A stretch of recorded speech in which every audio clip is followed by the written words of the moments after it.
تو میرے خیال میں سب کو یہ کہوں گا کہ آتے ہی اس کا ذکر کر دیا کریں تاکہ ہم اس مسئلے کو 90th ڈے پہ نہ اٹھائیں، ہم اس مسئلے کو پہلے دن ہی اٹھا لیں، اور بلکہ اب تو ہم خود اٹھا لیا کریں گے یہ مسئلہ کہ اچھا اس مسئلے دی سناؤ، ٹھیک؟ تو یہ نہ کیا کریں، پلیز یہ نہ کیا کریں۔ آپ کو ہم بتاتے ہیں کہ آپ بہترین زندگی گزاریں گے، آپ کو ہم بتاتے ہیں کہ آپ بہت ممتاز ہو جائیں گے، آپ کی تمنائیں پوری ہوں گی، لیکن میں بتاؤں کہ تب ہوں گی جب آپ صبر کریں گے۔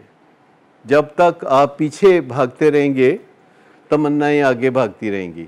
جب تک آپ آن پرپز ہو جاؤ گے، کنیکٹڈ ہو جاؤ گے۔ نشے کی بیماری کا علاج سوبرائٹی ہے۔ سوبرائٹی کا مطلب ہے کنیکٹڈنس، سوبرائٹی کا مطلب ہے کہ ماں باپ سے کنیکٹڈ ہو جائیں، سوبرائٹی کا مطلب ہے کہ بیوی سے کنیکٹڈ ہو جائیں۔ اور میں آپ کو بتاؤں کہ زیادہ تر لوگ بیوی سے کنیکٹڈ کوئی نہیں ہوتے۔ یہ عجیب و غریب سا رشتہ ہے، اس کو جو ہے نئے سرے سے دیکھنا ہوگا کہ میاں بیوی کا جو رشتہ ہے اس میں کس طرح اسے واپس خوشگوار بنایا جا سکتا ہے کہ میاں بیوی آپس میں کنیکٹڈ ہوں۔ زیادہ تر پہلے بچے کی پیدائش کے موقع پر یا اس کے بعد میاں اس بہانے دوسرے کمرے میں سونا شروع کر دیتا ہے۔ زیادہ تر اپنی آزادی کی خاطر اور سمارٹ فون کے استعمال کی خاطر وہ دوسرے کمرے میں سونا شروع کر دیتا ہے، اور جب چاہے منہ اٹھا کے تو اپنے بیڈ روم میں اپنی بیوی کے پاس آ جاتا ہے، اور پھر توقع رکھتا ہے کہ اس کو باجے بجائے جائیں اور ویلکم کیا جائے، ہنی مون منایا جائے اور ولیمہ ہو۔ نہ کیا کریں اس طرح، رشتے بنائیں پہلے۔ اگر آپ کنیکٹڈ ہوں گے تو قدرت آپ کو خود بخود اس طرف ڈھالے گی۔ اگر آپ محبت کا رشتہ استوار کریں گے اپنی بیوی سے تو آپ پہ رحمتیں ہوں گی، آپ کو کوئی مسئلہ نہیں ہوگا۔ اللہ تعالیٰ کو آپ کا یہ سسٹم سب سے زیادہ عزیز ہے، یعنی اللہ تعالیٰ کو یہ جو سسٹم ہے جس کے تحت نسل انسانی آگے چلتی ہے، اس کا بہت فکر ہے۔ ہر بندے کو اپنے کاروبار کا فکر ہوتا ہے نا، تو اللہ تعالیٰ کو فکر ہے کہ کتنے بندے نہ مک جائیں۔ آپ دیکھ لیں آبادی کیسے بڑھ رہی ہے۔ 100 سال پہلے آبادی 50 کروڑ تھی، اب آبادی 8 ارب ہو گئی ہے۔ تو مجھے بتائیے کہ یہ کیسے ہو گئی ہے؟ یہ ایسے ہی تو نہیں ہو گئی نا، یہ آبادی اللہ کے فضل سے ہو گئی ہے، کیونکہ اللہ تعالیٰ رونق لگا کے رکھنا چاہتا ہے۔ اور اللہ تعالیٰ نے یہ جو اسپرچول نظام بنایا ہے، یہ جو نسل انسانی کو آگے بڑھانے کا نظام ہے، یہ اسپرچول نظام ہے۔ یہ صرف اللہ بنا سکتا ہے، میں آپ کو بتاؤں۔ یہ صرف اسپرچول ایٹیچیوڈ سے بنتا ہے، ادروائز پھر اس میں یہ مصنوعی طریقے، نشہ، شراب، بازار سے لی ہوئی دوائیاں، خام خواہ کی بیگار اور محنت مزدوری، اور کچھ بھی نہیں۔ لیکن اگر آپ اس میں اللہ کو بیچ میں شامل کریں،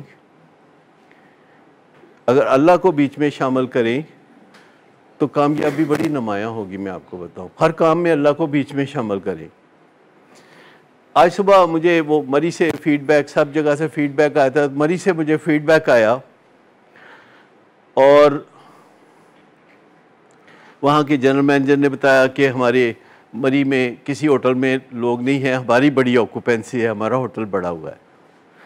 تو میں نے کہا اچھا، میں نے انہیں کہا کہ ان کی خدمت کیجئے گا، جو مہمان آئے ہیں یہ مہمان اللہ نے بھیجے ہیں، ان کی خدمت کیجئے گا، یہ ان کو اللہ نے بھیجا ہے۔ تھوڑی دیر کے بعد ویسے انہوں نے کسی مقصد کے لیے کال کی، کہتے ہیں وہ مجھے ویسے میں نے آپ کی بات پہ عمل کروں گا کہ ان کی خدمت کروں گا، پر یہ آپ نے کیا کہا کہ یہ اللہ نے بھیجے ہیں؟ میں کہا مری میں سینکڑوں ہوٹل ہیں، تقریباً 2000۔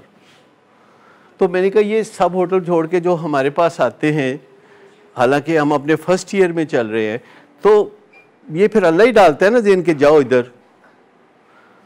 تو میں نے کہا پھر جو اللہ بھیجتا ہے تو کرو اس کی خدمت۔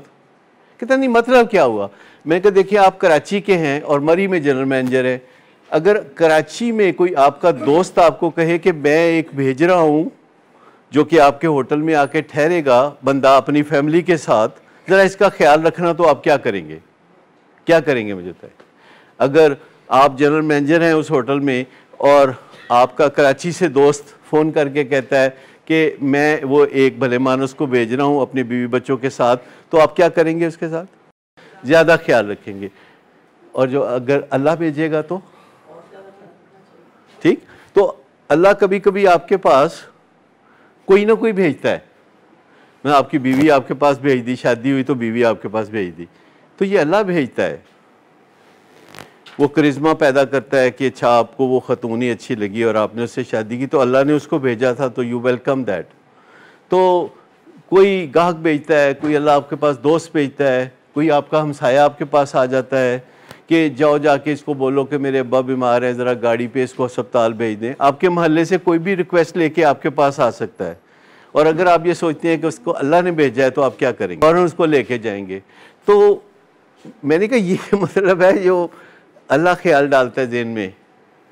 تو اگر آپ اس خیال سے یا اس نظریے سے آپریٹ کرنا شروع کر دیں کہ آپ کے پاس جو بندہ بھی آیا ہے، کسی بھی غرض سے آیا ہے، تو بھیجا تو اس کو اللہ نے ہے نا، اور وہ اللہ کا بندہ ہے اور اس نے آپ کو بھیج دیا ایک بندہ، تو آپ ایک محبت کی نظر اس کے چہرے پہ تو ڈال سکتے ہیں نا.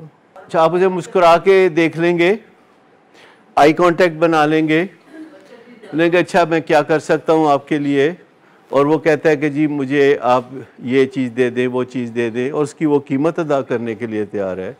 آپ کہتے ہیں کہ میں اس کے علاوہ آپ کے لیے اور کیا کر سکتا ہوں، تو خوش ہو کے بندہ گھر چلا جائے گا. ٹھیک. تو جو ہم سب ہوتے ہیں دنیا میں، ہمارے ہمسائے ہوتے ہیں، تو اللہ ان ہمسایوں کے درمیان جا کے ہمیں فٹ کر دیتا ہے. ہم کسی اور علاقے سے شفٹ ہو کے تو ڈی ایچ اے فیز 6 میں چلے جاتے ہیں، وہاں پہلے ہی 100 لوگ رہ رہے ہیں، تو ہم جا کے ان کے اندر فٹ ہو جاتے ہیں. تو ہمیں وہاں کس نے فٹ کیا؟ کوئی کس نے موقع نکالا، کس نے کب کہاں کوئی ہمیں اچانک مل جاتا ہے اور ہماری زندگی بدل جاتی ہے. اور یہ زیادہ تر کسی منطق کے تحت نہیں ہوتا، اتفاقات کے تحت ہوتا ہے کہ کوئی بندہ اینڈ ٹائم پہ ہمیں ملا اور ہماری زندگی کا راستہ بدل گیا.